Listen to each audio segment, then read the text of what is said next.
World News Today, brought to you by the Admiral Corporation, makers of Admiral Radio, America's smart set. By shortwave broadcast direct from important overseas stations, as well as leading news centers of our own country, CBS correspondents are waiting to bring you a complete report from the world's political and battlefronts. But first, here's Doug Edwards. The Russians have reached Romania. Marshal Stalin announced a few minutes ago that Soviet troops have reached the Prut River frontier of Romania on a front of almost 53 miles long. They've captured the Bessarabian rail junction of Beltsy. Large forces of American bombers were out again today, pounding Europe into shape for invasion. In the Pacific, our planes have raided Rabaul again without meeting Jap resistance, and in India, heavy fighting is reported on the Manipur plain with the Japanese only 34 miles from Impaul. And now for our first report direct from overseas and news of the fighting in Italy, Admiral takes you to Naples. Eric Sevareid reporting.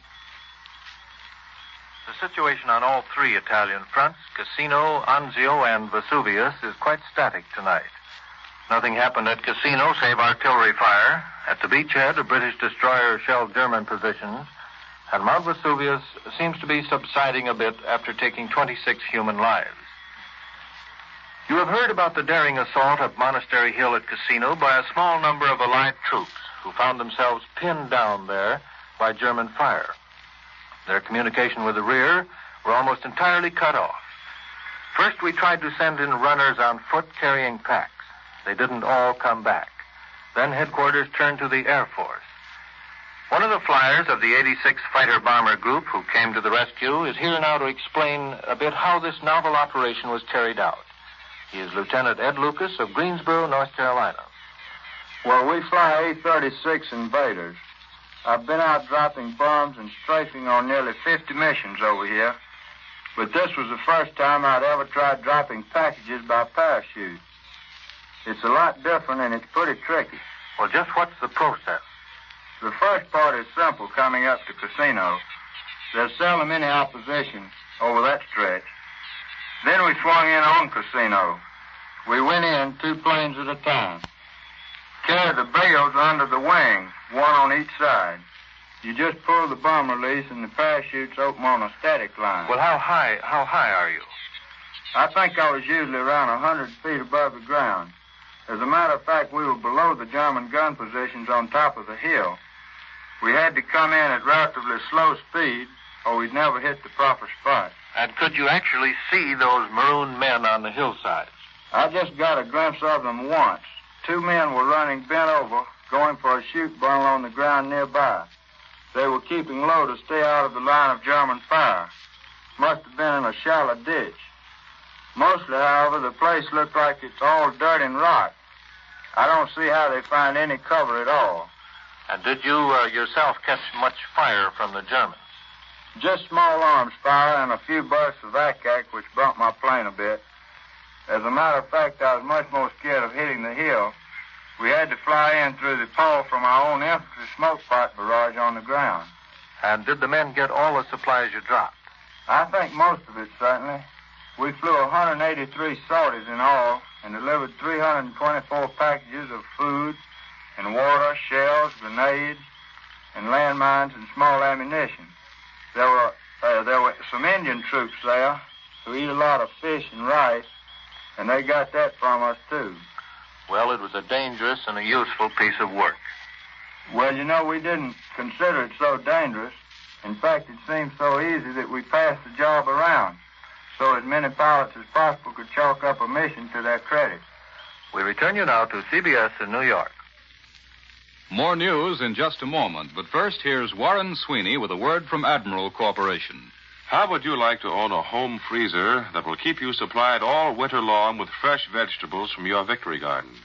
Or an electric range that will automatically make the coffee while you take your morning shower? Or an electric refrigerator with equally new and exciting features? These are not idle dreams, but predictions of good things to come from Admiral. Since Pearl Harbor, yes, and even before, Admiral has cooperated aggressively with the war production program. To meet the ever-increasing demands for electronic equipment, manufacturing facilities have grown with Jack and the Beanstalk rapidity, and production has kept pace. For example, In 1943, output of war material topped Admiral's biggest peacetime year by 90%, and output this year will be twice that of 1943. When Admiral's wartime obligations have been fulfilled, this tremendously increased ability to produce will present both a challenge and an opportunity. A challenge to provide jobs for our homecoming men, an opportunity to realize long-cherished plans and ambitions.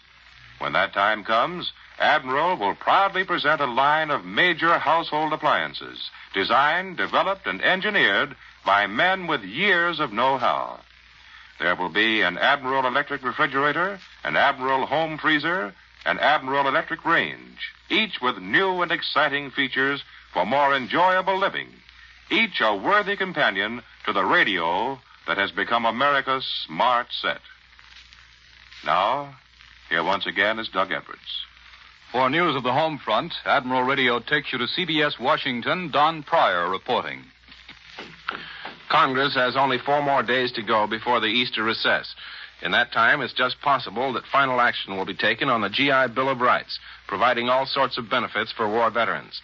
But most of the big controversial issues will wait until the legislators come back on April 12th. These include extension of the Stabilization Act and related questions of subsidies and the Little Steel wage formula, the labor draft question, and possibly another effort to outlaw poll taxes. There's likely to be a little political flavor in all this. In fact, a good many congressmen and senators are up for re-election and have already left their legislative duties and gone home to mend their political fences. And political observers here, by the way, are watching next Tuesday's election in Oklahoma with more than usual interest. It may show which way the political wind is blowing along the border states. It's a special election to pick a congressman in the 2nd Oklahoma district. But even more important, probably, although the outcome is not so doubtful, will be New York State's presidential primaries also next Tuesday. Governor Dewey still gives the impression that he isn't a candidate, but his backers are confident that they will pick up at least 90% of New York's delegates to the Republican convention in Chicago. I return you to Admiral Radio in New York. American bombers were over France again today. For this news and an interview with a Flying Fortress crew chief from Liberty, Kentucky, Admiral takes you to CBS London, Larry LeSueur reporting. The coming of spring has brought payoff time to the exponents of victory through air power. The air battle must be won before the land battle can begin. And the American Air Force in Britain is in the midst of the greatest campaign it may ever fight, breaking the German Air Force. Again today, for the 20th time this month, America's fortresses and liberators have challenged the Luftwaffe. Our planes come home at dusk riddled by flak and cannon fire. But they must be fit to fly again at dawn. Behind this American record for sustained operations are the almost forgotten men, the ground crews, the mechanics who keep them flying. Tonight we have with us Master Sergeant Omer James of Liberty, Kentucky. 2 years ago, Sergeant James ran a general store on the edge of the Bluegrass. Today, he's crew chief of a flying fortress. He and his crew of mechanics have been cited by Bomber Command for sending out their fortress on over 40 combat missions without a single mechanical failure. Sergeant James, what shift do you work up at the airfield? We don't work any shift, Larry. We work until the job is finished. Generally, we start at dusk when the bombers return and work through until dawn next day. Once I work 72 hours straight. Gosh, any strikes at your field, Sergeant? No. The only time we ever complain is when a fort returns without dropping its bombs. Well, what's an average day like in the life of a fortress mechanic, Sergeant James? Well, I think you'd call it more night than day. When the forts go out, we go to bed. And when they come home, we go to work. Work all night, just using flashlights and portable lights. And, boy, it was pretty unpleasant on those English fields this winter. Yeah, I'll bet that cold went right through you. No, the cold didn't go through us. Some of it stayed inside. But now that spring is here, we can work much faster. There's more daylight now. We had so much experience in the last 9 months that we can do in 3 hours what used to take us a day. See, what's the name of your particular fortress, Sergeant James? Well, it used to be called the Screaming Red. Luckiest ship on the field.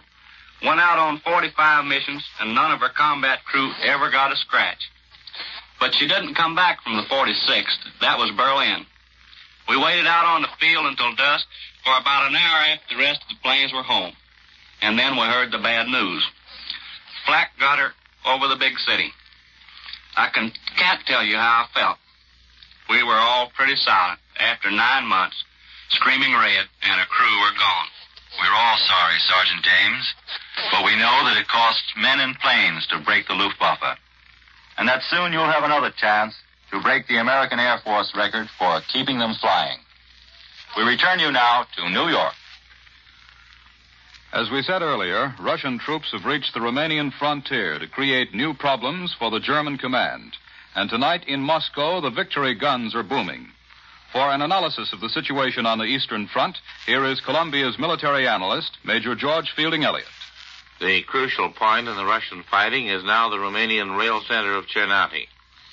This town, the capital of Bukovina, controls the two mainline railways which feed the whole of eastern Romania and form the only direct connections between Germany and the armies of Field Marshal von Manstein. If Cernati is taken by the Russians, these armies will be dependent on circuitous lines of railway running through Hungary, with the single exception of a rather poor line through the Jablanica Pass. The fall of Cernati should spell disaster for these German armies. And Cernati is in very real danger. With the collapse of German resistance at Proskirov and the encirclement of the town of Kamenets-Podolsky, the Russian armies of Marshal Zhukov have reached the upper Dniester River on a broad front, with good communications behind them. They are at this point only 25 miles distant from Cernati. Front reports say that tanks and trucks with lights blazing in order to make better time rolled all night from the Bug to the Dniester. This suggests that the Russians are now indifferent to the German Air Force, which is so largely occupied in defending western Germany against the powerful bombing attacks from the British Isles. Meanwhile, at the central part of the southern front, the Russians under General Konev have smashed through the Dniester barrier and have driven clear through to the Prut River, the border of Romania proper, on a 53-mile front. It would appear that von Manstein's group of armies may be in danger of being broken up into small, separated groups and thus destroyed in detail. Certainly very large numbers of German troops are still east of the Dniester, some even east of the Bug. The possibility that these troops may escape the vast Russian encircling movements grows less with every day of Russian progress. Where only a few days ago we were thinking somewhat hopefully of a Russian encircling movement between the Bug and the Dniester, we can now envisage the possibility of such a drive much farther west, between the Prut and the Carpathians. And if such a move could be completed, it would encircle and entrap the whole of the German armies within its grasp. That was Major George Fielding Eliot. With the election on the horizon and millions of American troops scattered all over the world, there's a very big job to be done informing those men and women of the issues in the campaigns. To hear more about that, here is Bill Slocum, Jr. The American soldier is the best fed, best equipped, and best paid fighting man in the world, which well he might be. He is also the best informed fighting man extant. For that he can thank first the American people, who would have it no other way, and then the Army Information Branch, which through its famous Army News Service sees to it that the GI in the Italian mud and the Pacific heat is fully and quickly informed of the fate of his favorite prize fighter in the ring, or his favorite movie star in the courtrooms of Hollywood, or how Main Street looks back home. With Election Day on the horizon, the job of the Army News Service becomes very intriguing indeed. To be very blunt about it, the President of the United States is the Commander-in-Chief of the Army and Navy. And if he isn't going to run for president, it's a cinch he'll be rooting for some man who does. I've asked Colonel Franklin S. Forsberg, officer in charge of the Army News Service, the famous Army newspaper Yank, and other troop information activities working from New York, to talk with us today about how the Army will handle campaign claims and facts. Not that they are necessarily related. Colonel Forsberg. Every soldier or fighting man of any service will be told everything that happens in the campaign. He'll very often read it in Australia before you read it at breakfast. He'll read or hear his radio, all sides of the news from home, but with no interpretation. We'll tell them, and they'll make up their own minds. No editorial comment? None. They're lucky. How will you tell the boys? Army News Service is now sending out more than 65,000 words a day via Army Signal Corps, shortwave radio, and airmail pouch to more than 120 overseas points. Impartial, complete digests of all sorts of news are sent out twice a day from New York. The news is distributed all over the world in various overseas Army newspapers, radio stations, mimeograph reports, bulletin boards, or if none of these is available, the commanding officer will pass the important news on. We send out feature stories and pictures by airmail and also pictures by radio. ANS is a complete GI news agency. Do you tell the boys everything? We do. How about the Patton incident? Army News sent out a complete story on that from the time it broke in American papers. That goes for strikes, the soldier vote legislation, and such. We tell them what happened, who did what, and who said what. The individual private or general does his own interpretation. Where do you get your news? From the regular civilian news services and papers. We have it condensed by soldiers. Every ANS man is a soldier. They have all been newspaper men in civilian life. And when we picked the best we could from 30,000 reporters in the armed services. They're good reporters, and good reporters are impartial. And to make sure they are, we have other good editors check the work thoroughly. Everybody works under this order. Don't take sides. Send the troop all the news. Thank you, Colonel Forsberg. This isn't objective reporting on my side, I'll admit. But I've read a lot of Army News Service stories, and I could find no more bias in them than I could in a bank statement. And now, back to Doug Edwards. For news from the Pacific War Zone and an interview with a WAC corporal from Stamford, Connecticut, Admiral takes you after a few seconds' pause to CBS Pearl Harbor. Webley Edwards reporting.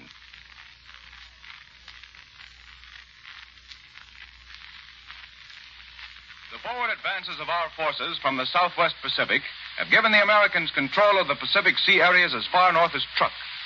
Admiral Nimitz' Pacific Fleet forces have demonstrated their control of the sea lanes from the Central Pacific as far west as Truk and as far north as the Marianas. And the Japs have, in effect, been pushed back to a defense perimeter only half as large as it was 4 months ago. The Japs' inability to supply their bypassed forces in the Marshalls and in the New Britain, New Guinea, Solomons area now virtually settles the fate of a good many thousand Jap troops. The eastern Carolines islands of Ponape, Kusai, Pingalap are within distance of our heavy land-based bombers and have been bombed persistently. These bombings are a threat to the ships upon which these Caroline Islands depend for supplies, which makes it possible that even these eastern Caroline Islands may wither and die. Into the Pacific this week came the first contingent of WACs, women soldiers of the Women's Army Corps, attached to the Air Transport Command, AirWACs. And with me here at the Pacific Post is Corporal Leith Hamilton, age 28, of Stamford, Connecticut. Do I call you Miss Hamilton or Corporal? Just Corporal. Well, how does it feel to be out here in the combat zone, Corporal? This is what we've been training for. We volunteered for overseas duty. Back in the States, we knew we were doing a job, just as thousands of WACs there are doing now. But out here, we are so close to the real thing that it gives us more of a feeling of active participation. I've never seen anything like this place in my life. There certainly is a big war going on out here. Are you married, Corporal? Yes. My husband is Lieutenant John A. Hamilton of the Air Transport Command. He's the best navigator in the North Atlantic Wing. Why, naturally. Tell me, do the other WACs have any dates with the GIs around these here parts? Yes, they're allowed to have dates, but they must go out in groups of at least 4, and they can't have dates with officers. The girls hit it off very well with their brother soldiers, and they've already met some enlisted men they used to know back home. They're very careful of us out in this man's country, though, which is all right with us. Who checks up on the guards? Captain, don't worry. All right. What's your particular job, Corporal Hamilton? I'm a motor driver.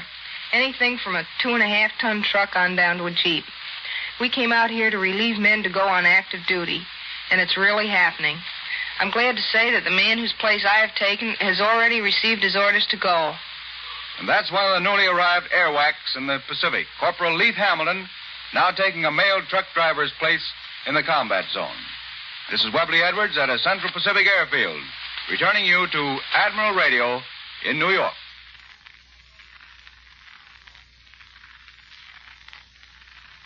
And now for an interview with a Navy lieutenant from Miami who participated in some of our biggest attacks in the Pacific. Admiral takes you back to Washington. Don Pryor reporting. Here's a man who has dropped bombs on the Japanese all over the South and Central Pacific, including Saipan, just 1,200 miles south of Tokyo. He's Lieutenant J.G. James P. Scherer, USN, a torpedo bomber pilot. We'll begin at Kwajalein, Jim. Which island there did you attack? Roy, that's at the north of the atoll. Was there much opposition in the air? Some the first day, but the real job at Kwajalein was done by the fleet's big guns and by the ground troops. After the second day, we just kept hauling bombs in support of the landing force. And then what? We went after Truck next. And from what we had heard about Truck, it was like being told to attack a machine gun with a razor blade. Well, but it turned out a little bit softer, didn't it? No, actually it didn't. A lot of people here seem to think that Truck was a fizzle. The Jap fleet didn't happen to be there, but it's about the toughest position I've ever seen. And they threw up more anti-aircraft than you could shake a stick at. We sank 23 Jap ships and destroyed just under 300 planes. Just those figures ought to prove that it isn't a pushover. Well, I should think so. Will you tell us about the attack as you saw it? I saw Truck for the first time about 9:30 in the morning. Some ships had been sunk already. Others were burning, and some were trying to get underway. Our target was a cargo ship. I was concentrating on that and only saw 3 planes. My turret gunner, A.J. Myers, got one of them on the way out. Those gunners, incidentally, are a good form of life insurance. Did you get a hit? Yes, we hit him on the stern. Well, your next attack, wasn't it, was at Saipan in the Marianas, and you didn't surprise the Japs when you went there, did you? No, that was the first raid we made where we were picked up before we got to the target. They spotted us about 4:30 in the afternoon, and they gave us hell all night and up to about 9:30 the next morning. None of us could sleep, of course, so we went topside and spent the night in the ready room. It looked like a 4th of July celebration. The Japs kept coming in waves. The sky was full of tracers and exploding shells, and now and then you'd see a big flash of fire and a ball of flame would drop into the sea. About 17 of them were shot down. Well, how about the raid itself, Jim? Well, the fighters went in first and shot down several Jap planes and strafed their fields. My group took off about 8 o'clock in the morning.